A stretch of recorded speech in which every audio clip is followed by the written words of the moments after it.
Halo, salam sukses luar biasa. Seperti janji saya kemarin, hari ini kita akan membicarakan tentang TPM, Total Productive Maintenance.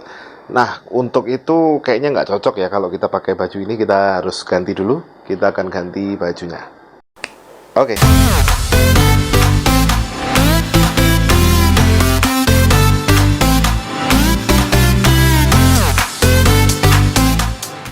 Kunci daripada sebuah training adalah transfer value dan transfer knowledge. Bagaimana caranya kami bisa mentransferkan value-nya, artinya nilai-nilai yang terkandung di dalamnya, mengapa harus demikian dan lain sebagainya, dan juga transfer knowledge, jadi pemahaman akan TPM, kemudian bagaimana cara menjalankannya dan lain sebagainya. Tanpa kedua hal tersebut akan sangat berbahaya.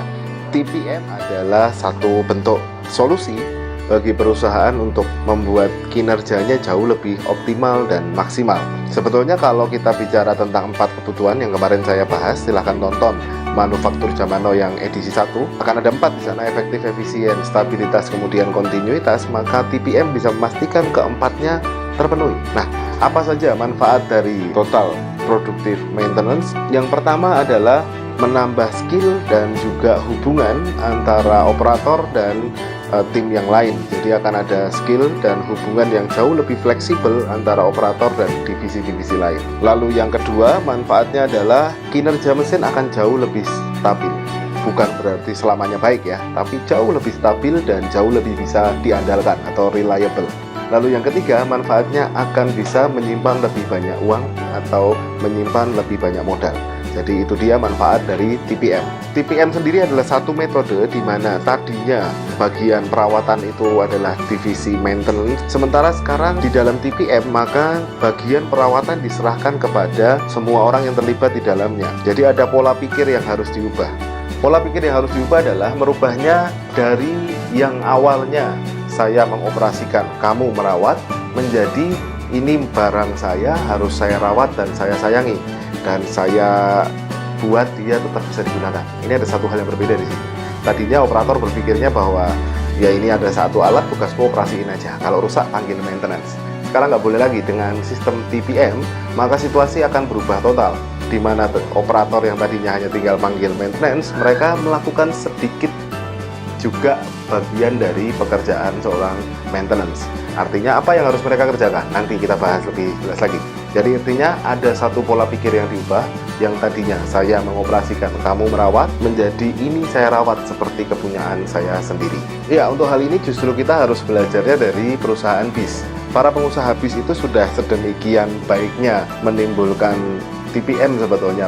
Teman-teman rekan-rekan driver dan co-driver itu tidak hanya sebagai seorang operator yang mengendarai saja. Bahkan di beberapa perusahaan bis tertentu, mereka menginvestasikan sendiri dananya untuk membuat kenyamanan lebih, masang tape sendiri, sound system yang lebih wow sendiri. Intinya sesuatu hal yang membuat mereka jauh lebih nyaman pada saat mengoperasikan barang tersebut. Nah, di sini ada filosofi TPM yang dimainkan. Meskipun memang kalau rusak tentunya pasti panggil bengkel kalau terlalu berat, kalau masih ringan akan dikerjakan oleh bagian maintenance sendiri. Tapi di awal ada satu sistem perawatan yang dilakukan sendiri oleh operator, di mana di situ adalah driver dan co-driver, dan mereka berhasil menciptakan satu kecintaan seakan ini adalah milik sendiri. Padahal jelas dong, bis itu pasti miliknya perusahaan. Seperti namanya, Total Productive Maintenance, artinya kita harus berbicara masalah alat atau mesin kalau di dalam pabrik, atau hal-hal yang ada di dalam perusahaan itu sendiri. Jadi mau tidak mau kita harus mengacu pada satu prinsip, bahwa mesin adalah jantungnya perusahaan, jantungnya pabrik. Dan sama seperti manusia, gimana sih cara merawat jantung? Pasti yang terpikirkan adalah satu, lakukan olahraga setiap hari, pemanasan, minimal lari-lari kecil lah, keliling begitu. Lalu yang keduanya porsi makan gitu ya, atau porsi bekerja. Makan ada dua macam cara gitu kan, makan 2 kali tapi banyak, atau makan sedikit tapi beberapa kali dibagi menjadi 6 kali makan begitu. Dan ternyata itu beda sekali efeknya terhadap tubuh kita, bahwa yang makan sedikit-sedikit dibandingkan makan langsung 2 kali tapi sangat banyak, ternyata jauh lebih sehat yang sedikit-sedikit tapi kontinunya berjalan terus. Demikian juga dengan mesin. Dan yang ketiga tentunya physical check up. Kalau Anda sayang dengan jantung, tentunya harus rajin-rajin untuk mengecek tubuh kita seperti apa. Dan hal demikian sama dengan mesin. Mesin harus dipanasin terlebih dahulu, harus kita cek terlebih dahulu di awal mereka siap jalan atau tidak. Kemudian jangan langsung digunakan untuk hal yang besar kemudian beristirahat lamaan. Tidak seperti itu tentunya, harus dibagi pekerjaan tersebut supaya mereka tetap kontinu berjalan. Lalu yang ketiganya tetap harus ada namanya physical maintenance atau pemeriksaan rutin, itu tetap harus ada.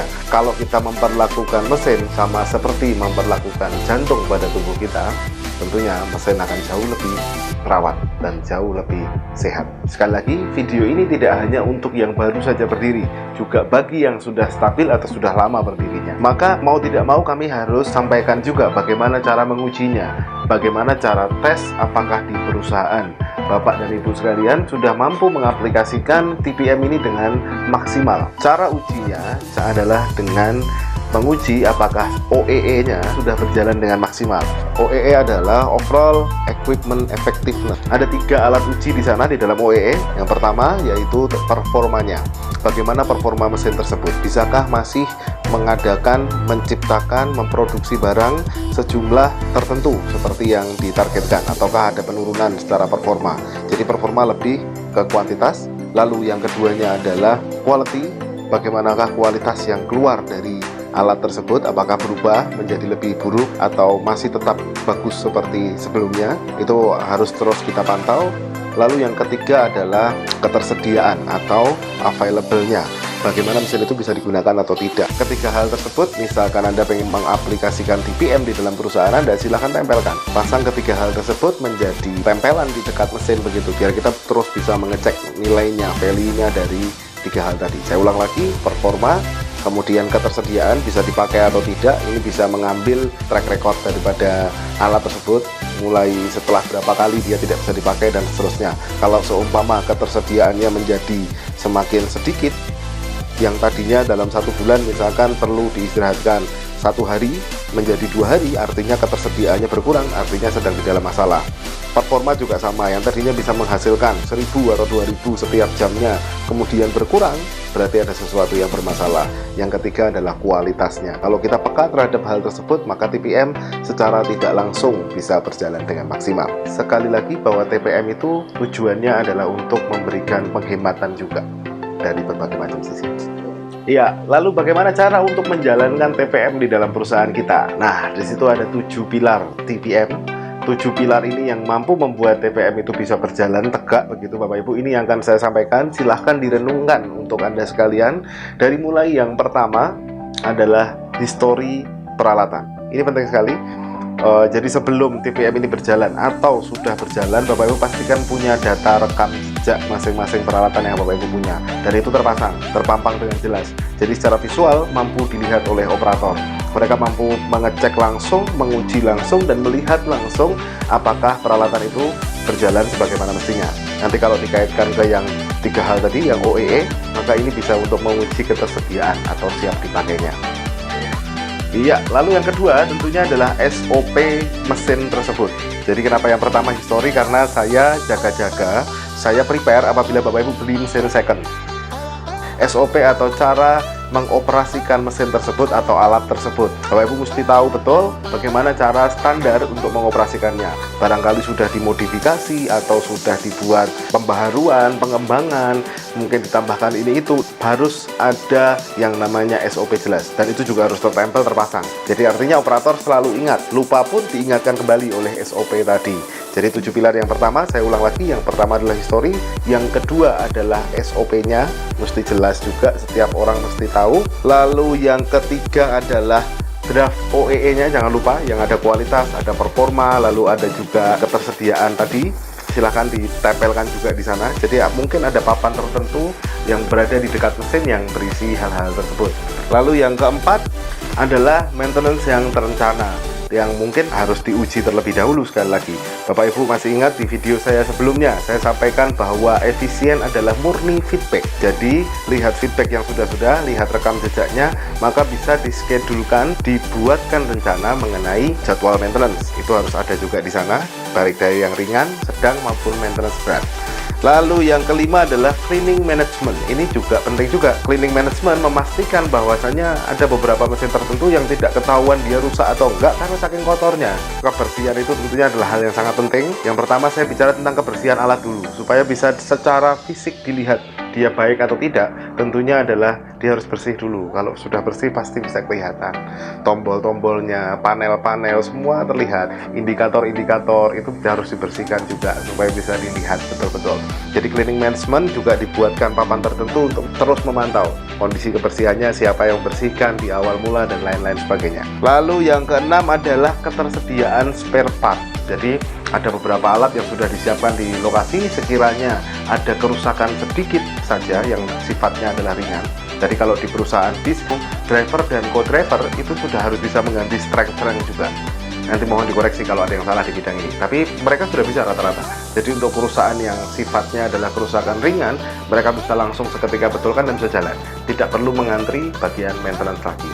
Lalu yang terakhir adalah implementasi. Implementasi tentunya membutuhkan papan juga. Jadi saran saya cari papan lah, beli papan tulis. Boleh papan tulis yang besar gitu ya. Lalu dipasang tabel-tabel tadi untuk menguji semuanya. Saya ulang lagi dari yang pertama, historinya. Mungkin kalau history bisa di filing saja di berkas. Lalu yang kedua adalah SOP-nya. Itu saya sarankan sekali untuk dipasang terus. Jadi orang selalu ingat mana yang harus dinyalakan dahulu, pemanasannya berapa lama untuk memanaskan di awalnya dan lain sebagainya. Lalu yang ketiga adalah OEE. Jadi bagaimana caranya melihat ada draft terus tentang kinerja, tentang kualitas dan tentang ketersediaan alat. Lalu yang keempat adalah jadwal maintenance. Jadi harus ada jadwal yang terlihat bahwa draft terus tentang kinerja, tentang kualitas dan tentang ketersediaan alat. Lalu yang keempat adalah jadwal maintenance. Jadi harus ada jadwal yang terlihat bahwa tanggal sekian maintenance, bagaimana target bisa dicapai terlebih dahulu sebelum maintenance tersebut. Kelima adalah cleaning management. Keenam adalah spare part yang tersedia di lokasi. Dan yang ketujuh adalah implementasinya yang terus dicek oleh supervisor atau karu, kepala regu atau apapun di perusahaan Anda menyebutnya. Akhirnya yang kami berikan adalah solusi. Ini bukan metode baru, sebetulnya sudah banyak beredar, tapi yang kami mau tanamkan bahwa ini masih update. Ini masih sangat powerful untuk memastikan perusahaan Anda bagus, jadi, dan tetap bisa bertahan. Pastikan itu sudah ada. Kalau sudah ada, kembangkan Bapak Ibu. Setelah TPM, kita akan berbicara tentang 5S. 5S juga penting untuk memperlengkapi total productive maintenance dengan 5S tersebut. Akhir kata dari saya, salam sukses buat semuanya. Salam kemajuan buat semuanya, salam perubahan buat semuanya. Dan sekali lagi, kalau toh Bapak Ibu sudah tahu tentang ilmu ini, tidak ada salahnya untuk belajar dan mereview kembali dan menjadi lebih luar biasa.